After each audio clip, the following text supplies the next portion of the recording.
Hola, mi nombre es Ana Hervás y este es el curso Aprender a leer un cuadro que se imparte en el Centro Cultural Las Californias los lunes de 11:30 a 1:30.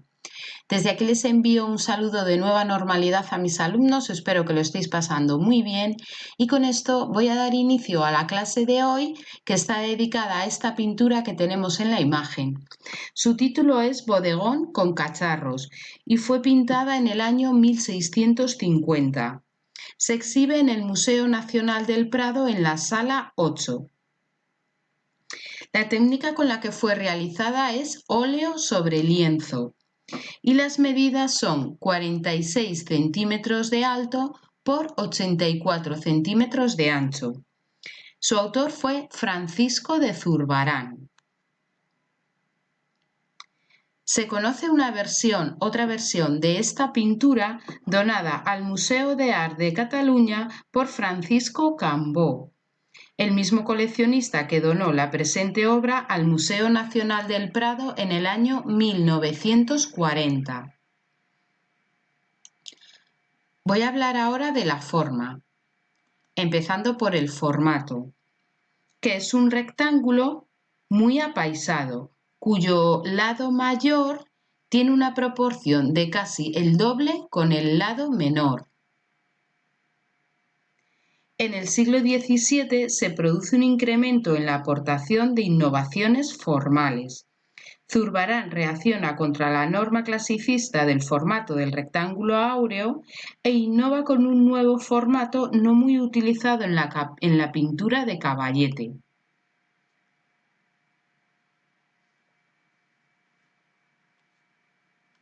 Bueno, voy a hablar ahora de la composición lineal. Es una composición sencilla y ascética, con predominio de la línea horizontal. La línea de horizonte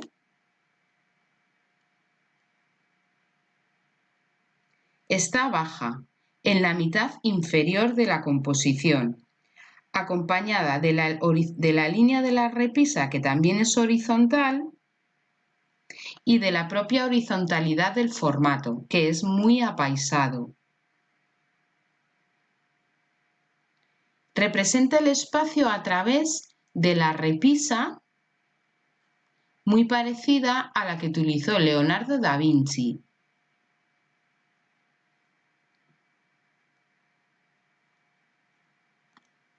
Por otra parte, la fuerte horizontalidad de la composición aparece ligeramente suavizada por la posición de los objetos y sus ejes de simetría.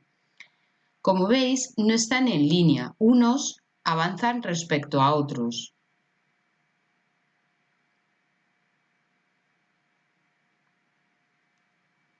Y tampoco tienen la misma altura, unos son más altos que otros. Esto crea unas modulaciones que suavizan la línea horizontal.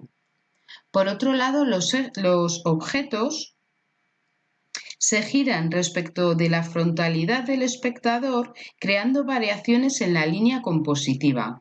Como veis, no están completamente de frente.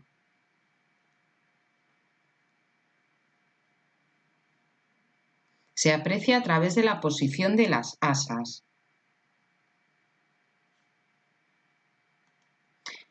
Voy a hablar ahora de la composición de luz. Tiene un tratamiento tenebrista. Es un tratamiento cuyo fundador fue Michelangelo Caravaggio a finales del siglo XVI y principios del siglo XVII. Consiste en la desaparición de la representación del espacio en el plano del fondo. Se sustituye por un telón negro, oscuro, del que emergen las figuras en un primer plano fuertemente iluminadas. El principal foco de luz está en el lado izquierdo iluminando mucho más la parte izquierda de los objetos que su parte derecha, proyectando las sombras propias y arrojadas en el lado derecho de la composición.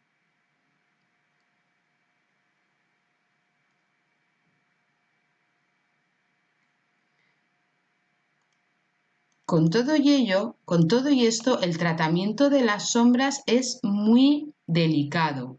Está hecho a base de veladuras. Y con todo y esto crea fuertes claroscuros sin apenas transición entre colores casi negros y colores casi blancos, creando un efecto muy dramático, muy escenográfico entre los brillos y las sombras, propio del arte del barroco del siglo XVII.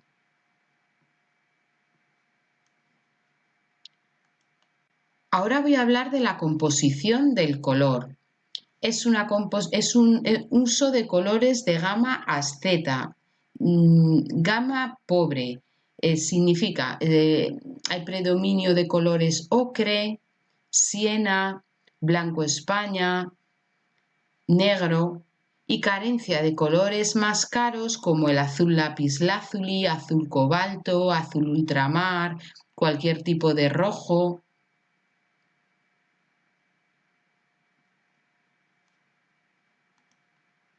Bueno, voy a hablar ahora de la composición escenográfica.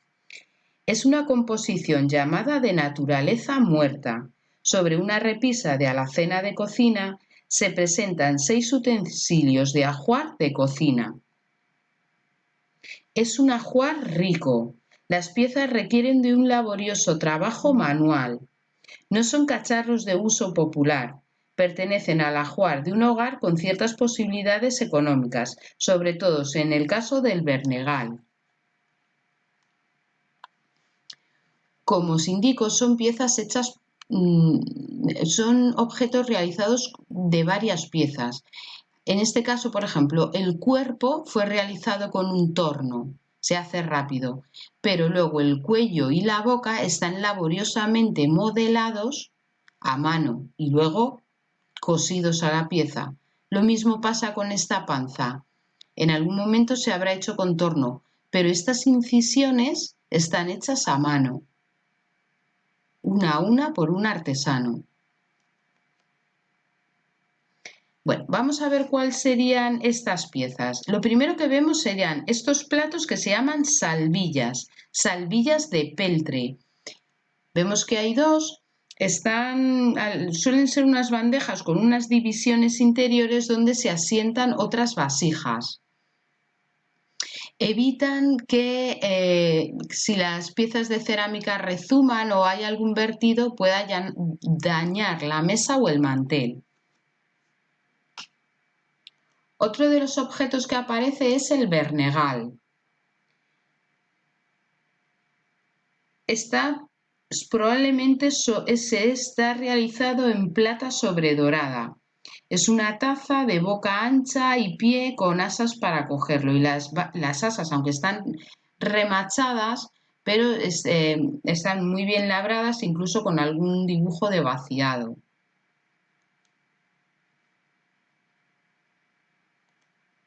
Otro de los objetos, el siguiente, es la alcarraza blanca de Triana, de las llamadas de cáscara de huevo, por la fineza de su boca. Normalmente se utilizan en Sevilla para refrescar el agua. El siguiente objeto, uno de los más ricos y de importación, sería este búcaro de las Indias, seguramente traído del Virreinato de Nueva España en la provincia de Tonalá. El cuerpo está hecho con un molde y al que han cosido un esbelto cuello también labrado a mano. Y las asas también tienen su trabajo.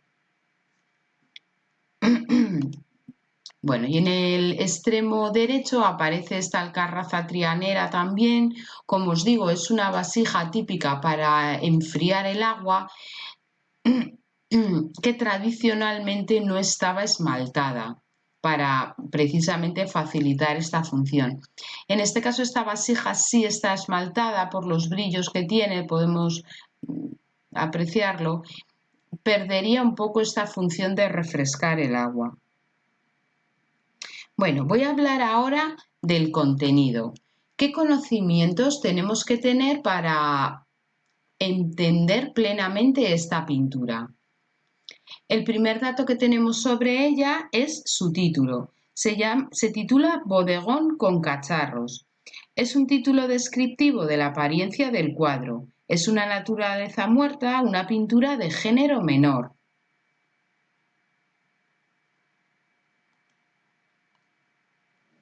¿Qué relato nos cuentan estos objetos? Pues en principio es una pintura no narrativa.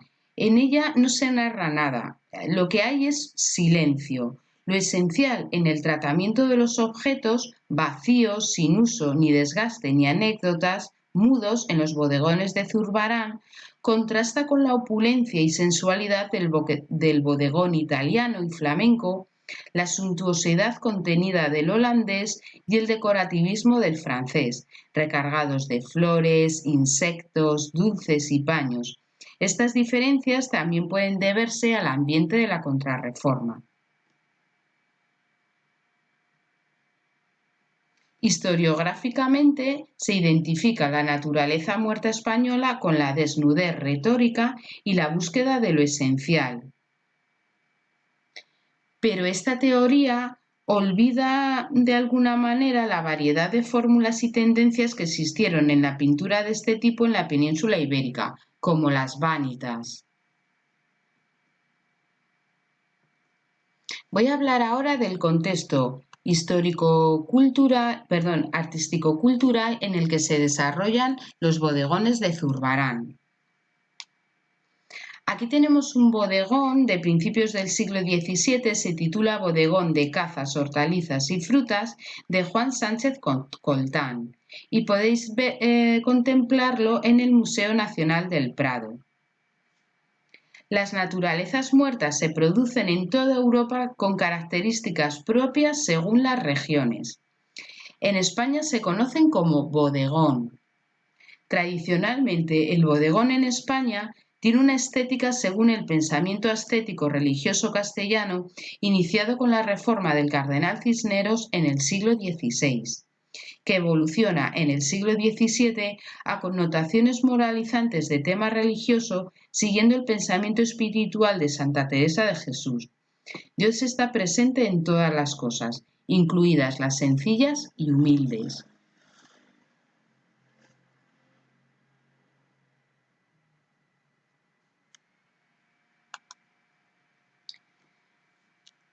Esta pintura que tenemos aquí es un cuadro de Michelangelo Caravaggio, se titula Baco, es del año 1595, de finales del siglo XVI. Ya en el preámbulo del XVII se produce un interés intradisciplinar por la pintura a través del naturalismo barroco, que surge en Italia en la primera mitad del siglo XVII como reacción al barroco clasicista. En el siglo XVII, Roma es el centro neurálgico de la producción de arte en Europa y foco de atracción de artistas, viajes formativos. Se produce una circulación de estampa de obras italianas por toda Europa a través de la imprenta y de los grabados. Este intercambio convierte el barroco en un arte europeo.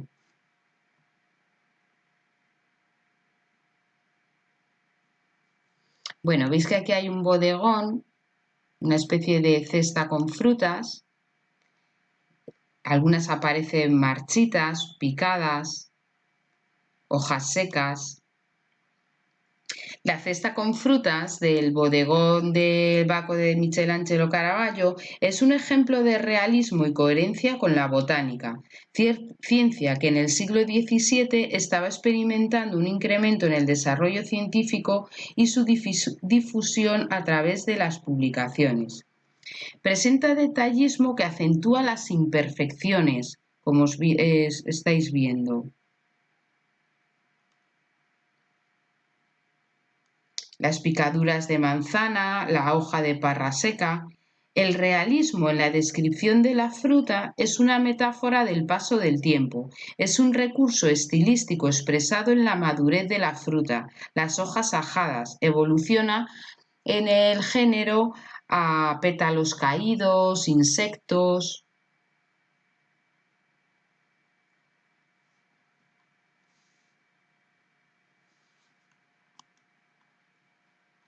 Otro bodegón de estas características sería la Cena de Maus. Es de Caravaggio también, es del año 1600 y se conserva en la National Gallery de London.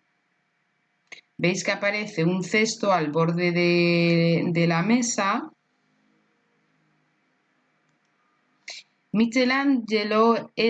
Caravaggio es el precursor del naturalismo barroco en toda Europa.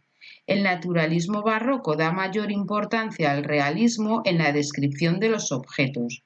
Las naturalezas muertas del siglo XVII son un repertorio de descripciones minuciosas de mimbres, vidrios, metales, cerámicas y utensilios que acompañan a los personajes y que nos describen la sociedad en la que habitaron.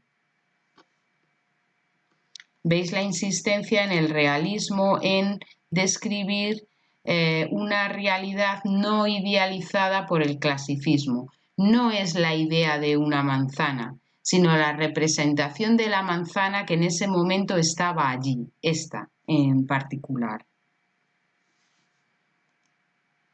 Bueno, las influencias de Caravaggio llegan a España a través, entre otros, de Diego Velázquez, de la escuela sevillana, de Francisco Pacheco. Y bueno, tenemos un ejemplo de ello es esta pintura de 1618, se titula La vieja friendo huevos y se conserva en la Galería Nacional de Arte de Edimburgo, en Escocia. Veis todo el repertorio de los mimbres, los objetos y por fin el bodegón, la naturaleza en primer plano, en esta disposición tan estética propia del bodegón castellano, que es, bueno, del bodegón español, así como en línea. ¿Los veis?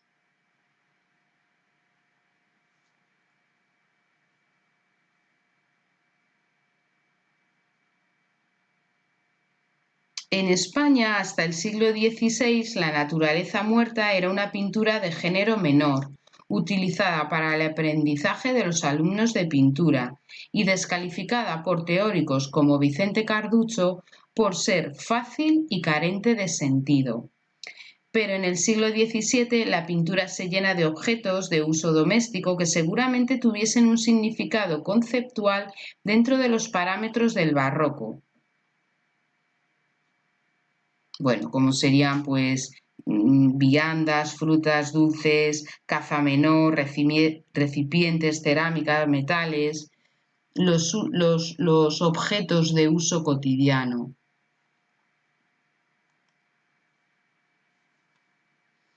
Esta pintura que tenemos aquí, este bodegón también de Juan van der Hamen, es del año 1622 y tiene una clara influencia tanto de los bodegones de repisa de Sánchez Coltán como de Francisco de Zurbarán. El caso es que el tema ya no es tan ascético, veis que es la representación de viandas, manjares, miel y bueno. En los Países Bajos, el calvinismo condiciona la producción del arte a partir de la prohibición de imágenes religiosas para el culto. Este hecho provoca el desarrollo de la naturaleza muerta y del paisaje. En España aparecen influencias flamencas con bodegones con jarrones de flores y viandas.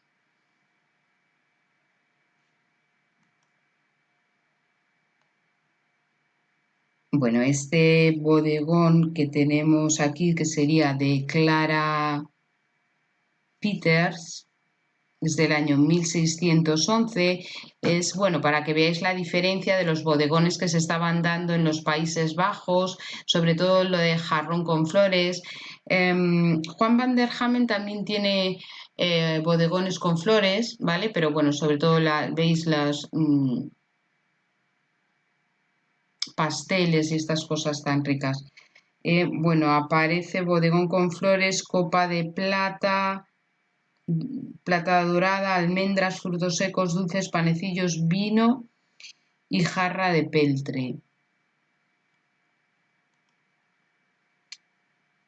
Este otro bodegón del año 1634 también es un bodegón flamenco, para que veáis la diferencia entre unos y otros, entre el ascetismo del bodegón castellano y esta opulencia, digamos, del bodegón holandés. Es de Willem Claes, es bodegón con pastel de frutas y diversos objetos. Lo podéis contemplar en el Museo Nacional de Arte, en el Museo Thyssen-Bornemisza, en el Museo Nacional Thyssen-Bornemisza. Bueno, el desarrollo de la naturaleza muerta en los Países Bajos, además de por el calvinismo, también está muy influenciado por el desarrollo comercial que tuvo lugar en el siglo XVII en la vertiente atlántica de Europa, y la exhibición de la riqueza y la diversidad de estos productos. En el siglo XVII se produce un incremento en la cantidad de pinturas con escena de mercados, carnicerías, pescaderías y cocinas repletas de género, como podéis ver en este caso. Bueno, en el siglo XVIII el bodegón se consolida ya como género, y aquí tenemos otros bodegones que podemos contemplar en el Museo Nacional del Prado. El autor es Luis Egido Meléndez y bueno, pues es uno de los mayores exponentes del bodegón español.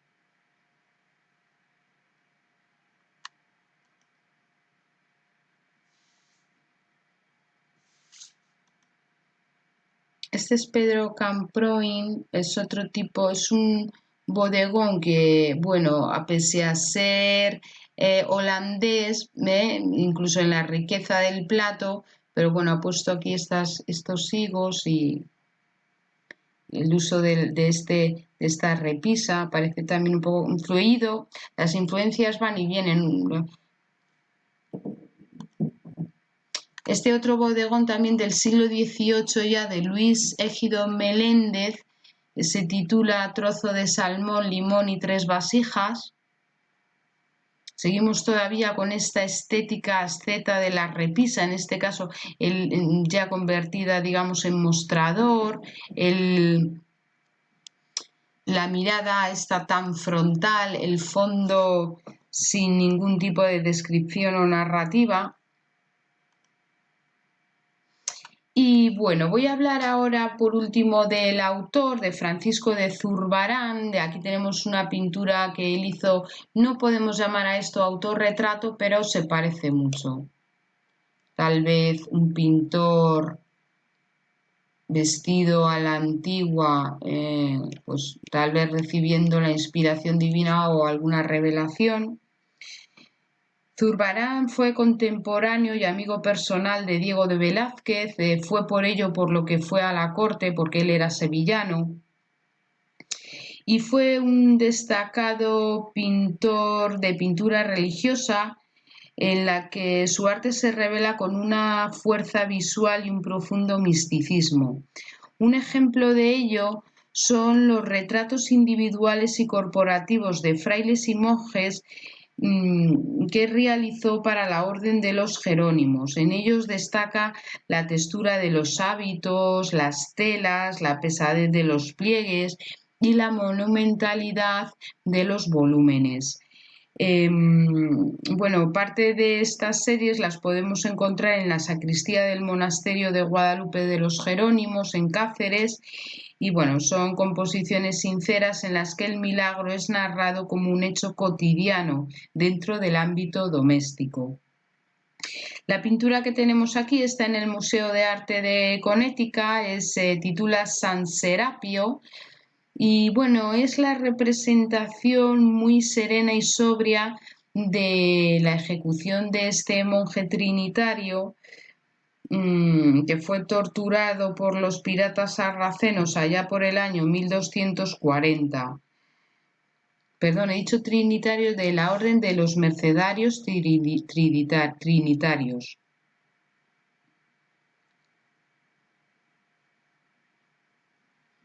También pinta muchos bodegones en esta estética ascética. Es una expresión de la adoración del objeto místico. Aquí tenemos un bodegón de Zurbarán titulado Agnus Dei, es de 1640 y podéis contemplarlo en el Museo Nacional del Prado. Es, bueno, igual que muy parecido al bodegón que hemos visto, vemos el tratamiento tenebrista, este fondo sin ninguna representación del espacio, la repisa, y representa un cordero merino lechal vivo, símbolo del sacrificio de Cristo, Cordero de Dios, como se denomina a Cristo en el lenguaje litúrgico. Aunque no aparezca ninguna marca de ningún nimbo o la cruz, o sea, no hay ninguna marca realmente, ningún símbolo religioso, simplemente este cordero en sí es el símbolo. Por otra parte, el realismo pues destaca la minuciosa descripción de la textura de la lana. Insisto también en la ausencia del contenido narrativo, no narra nada. Este corderito pues está aquí atado de pies y manos, sin decir nada. Esta ausencia del contenido narrativo es un factor para la emancipación del pintor, porque no tiene ya la obligación de la presentación o la expresión de una propaganda de un poder, ya sea religioso o político. La representación de objetos humildes, de lo mínimo y banal, libera al pintor de una producción artística condicionada, como digo. Bueno, pues con estos últimos bodegones de Zurbarán, con esta minuciosidad en las descripciones de los mimbres, los brillos de los metales, sobre todo la horizontalidad, la repisa, este formato tan alargado, pues voy a dar por finalizada la clase de hoy, que espero que os haya parecido muy interesante.